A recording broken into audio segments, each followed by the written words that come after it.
Good day, dear learners. We are going to do a second lesson on hermeneutics as promised. Today we are going to speak about hermeneutical principles and how to apply these hermeneutical principles in a like when we try to interpret a sacred text. Let's start with our today's presentation. Okay, there are six principles that are considered to be hermeneutical principles. Number one, grammar and historical context. Number two, clearest meaning. Number three, plan, purpose, and context. Number four, meanings of words. Number five, figurative language. And the last one, other sacred texts. In your textbook, you may find good enough explanation of this topic, and the principles are explained in detail, and also like the examples are given there. However, the examples are given from the various sources, from various even like religions. In this lesson, I will try to show you how we can apply all these six hermeneutical principles in one text. I have selected the few verses from chapter Mary in the Quran. It's about 20 verses. At the time of your convenience, you may refer to the presentation and see the translation of the verses. You can also you may also like refer if you want to a whole to translation of the whole Quran. I would suggest using this one by Ali Unal. Okay, let's go back to our presentation. All right, so we'll start with the first principle, grammar and historical context. So here we are talking about using the rules of grammar and historical facts to interpret sacred texts. Yes, you can speak about the grammar rules, but more easily it will be more easier for you if you focus on the historical events or facts, and you can speak about here about the reasons of revelation of the certain texts, and obviously, like in this case, I will speak about this chapter, Mary in the Quran. Of course, like for you to understand, you need to have a little bit of background knowledge on what was happening in Arabia at those times. So, a very short summary. Islam emerged in Mecca, in the city of Mecca in Arabia in 510 CE, and it was at the time Islam, so Prophet Muhammad came with this religion, emphasizing the oneness of God, and that He is the final messenger of God. Whereas at that time, the Arabia, or most of the people in Arabia, in the city of Mecca in particular, they were idol worshippers. So as Islam started to grow very fast amongst the Meccans, so the polytheists, they were afraid of this fast growth, and that's why they started to persecute the Muslims, to the extent that the persecutions, they became very unbearable. And Prophet Muhammad advised to his followers that they should migrate to Abyssinia, which is known as present-day Ethiopia and Eritrea. Why Abyssinia? Because Abyssinia at that time was ruled by a Christian king, Negus, and he was known as a very just ruler. So obviously, like escaping from or fleeing from the Meccan from the sufferings and tortures of Meccan polytheists who were idol worshippers to a land of a king who was monotheist and who was just. It was a very reasonable recommendation. So this is what's happening in the fifth year of the prophethood. We're talking about like 514 or 515 CE. So a group of Muslims, they are migrating to Abyssinia, and their King Negus is questioning the Muslims about their faith, about the beliefs, and Ja'far ibn Abi Talib, who was leading the Muslim congregation to Abyssinia, he started to recite the first verses of chapter Mary to King Negus, and obviously it was very because as you can understand, the chapter Mary was speaking mainly about the story of Mary and the birth of Jesus, which was obviously like a very sensitive and very important topic to listen for King Negus and his community. So that's why it was the choice was made to recite this chapter. So, or the verses from this chapter. So in this case, we can see that as if this chapter was sent as a kind of a provision for the Muslims in order for them to be safe and to be able to show how that the teachings of the Christian teachings, or that the sanctities or the values that are important for Christians, they were also important for Muslims as well. So like to be serving as the unifying factor. So there are a few different sections in this chapter. The chapter itself consists of 98 verses, and it first begins with the story of Zechariah and John the Baptist. Then it goes to the story of Mary and the birth of Jesus. Then it speaks about Prophet Abraham. Then it addresses the Meccan polytheists, etc.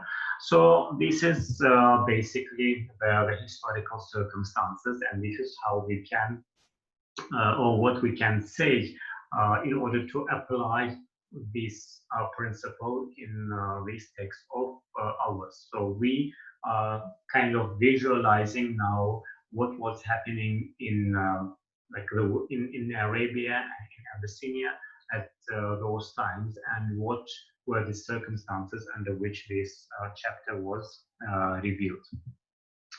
Okay. Number two, clearest meaning. It is taking the meaning that is clearest to the interpreter. Of course, we are most of the times considering the interpretation of the text as a job done by the scholars. Okay, like who are equipped with the necessary knowledge. Of course, like most of the times, this is the case. However, we also must understand that the message or the divine message is it has been revealed to address as many people as possible, or actually all the people in that area, or even in the entire universe. So that's why we also can take we can listen to what the text tells us, and sometimes without any kind of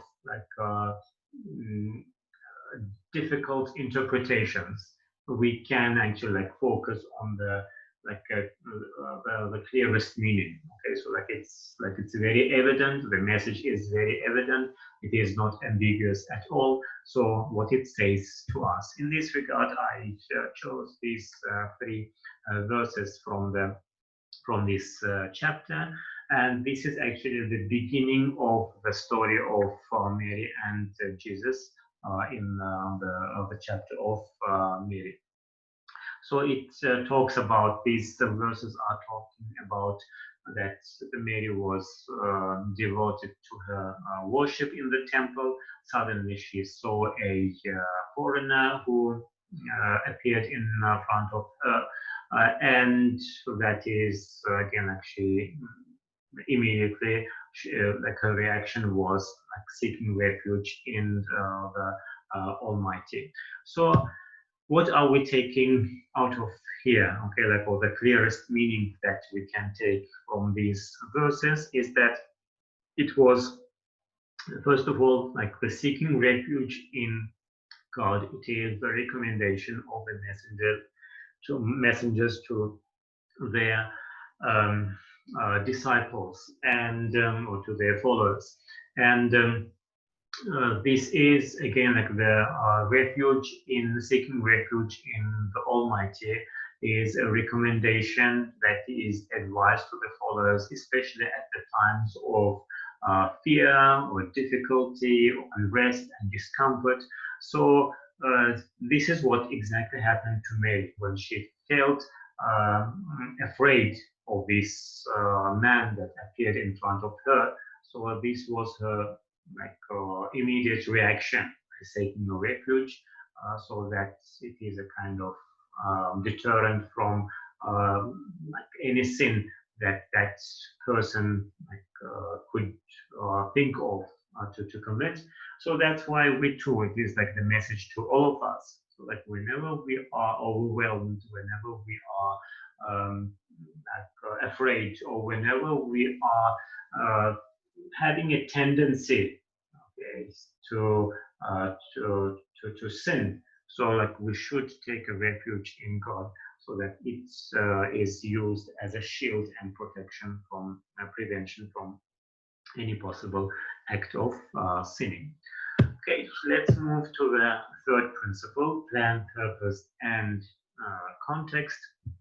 And here we have to view a piece as a whole with its structure, purpose, and context. So we can look at the chapter Mary itself, or we can look at large at the Quran itself. So, like, what kind of work of literature is that? Okay, and we will see here that the Quran.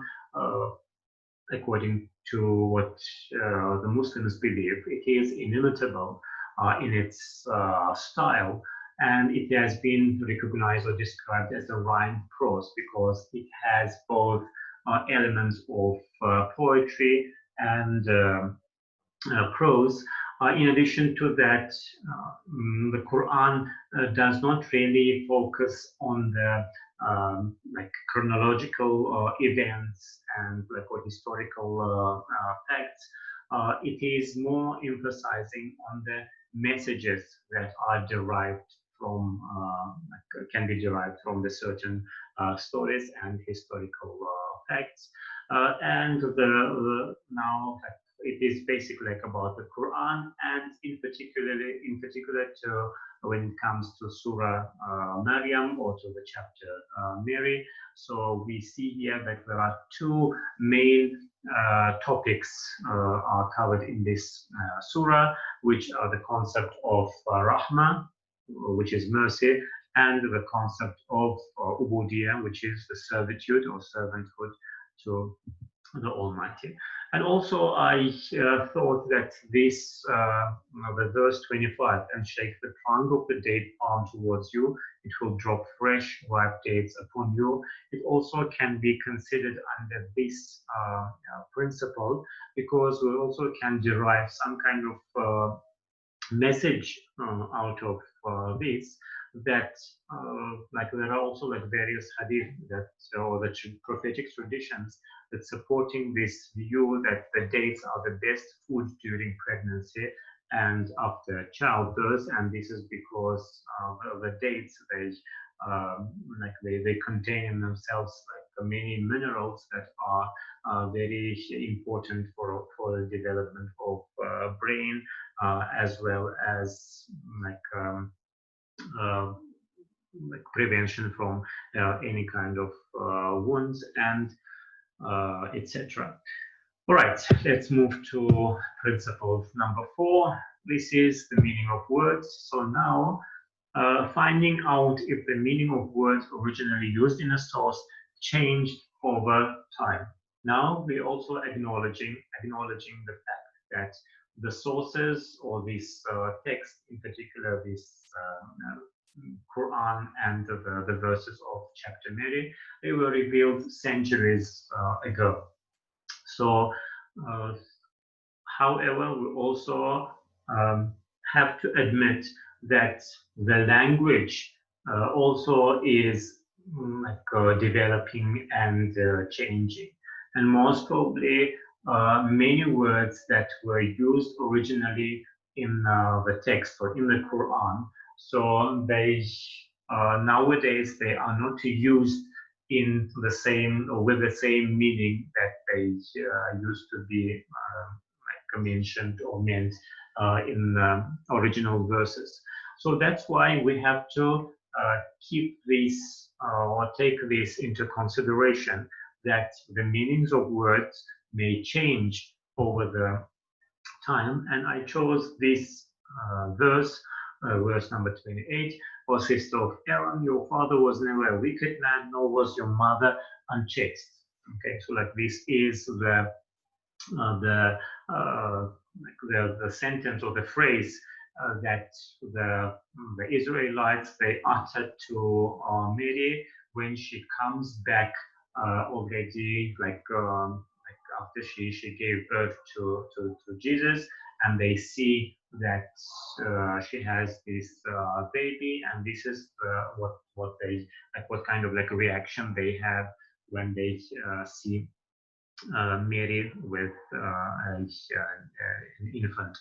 So what is happening here, or like what should we consider here, like in under this principle, this expression of or sister of Aaron. So now, when we say or sister of Aaron, the very first thing that comes to our mind, it is about that Mary had a brother by the name of Aaron.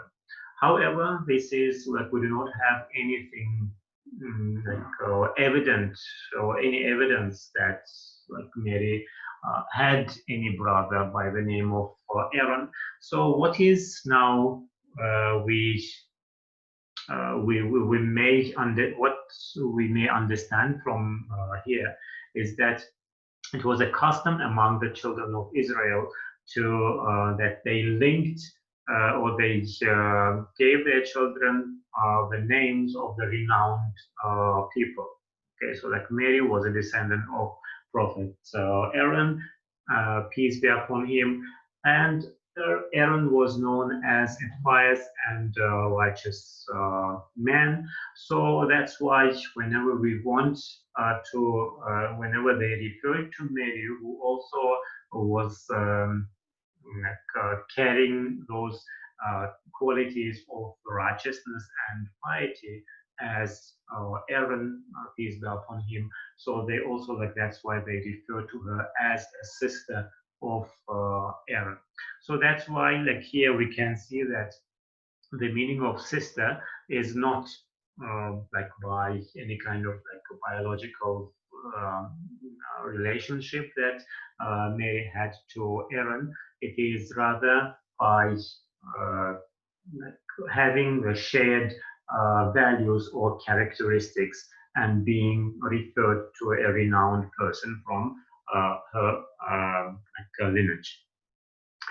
Let's move to principle number 5, figurative language, taking into account the use of various figures of speech. As you know, so this is the most of the sacred texts. They are not. They are pieces of works of wonderful works of literature. So besides the literal meaning that many texts contain, they also have many times the literary meaning. So we have to, and like that literary meaning most of the times expressed through the different figures of speech. You already learned about like some of them like, when you were doing religious teachings.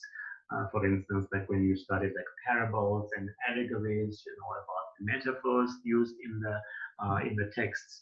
So let's. I also like for this purpose or for this principle, I have selected the same verse in addition to one previous verse from this chapter.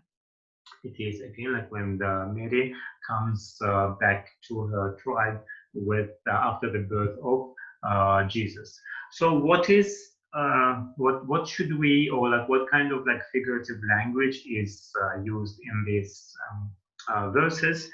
So it is we can talk about the euphemism. Okay, so like the euphemism is a figure of speech that is used to intentionally alter a sentence to lessen the harshness of its meaning without actually removing the meaning.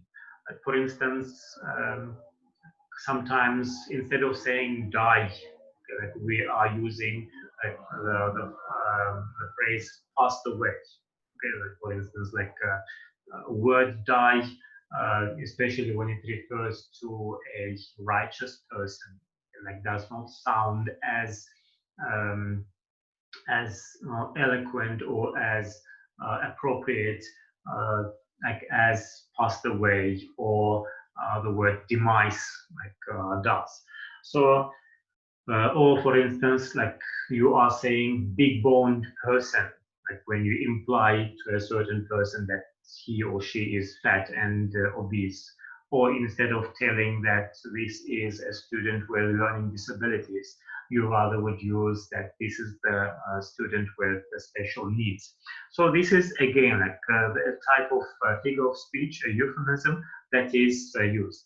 So in this case, we're also having that um, the Israelites, they are referring to Mary uh, by making a reference to her parents. Your father was never a wicked man, nor was your mother unchaste.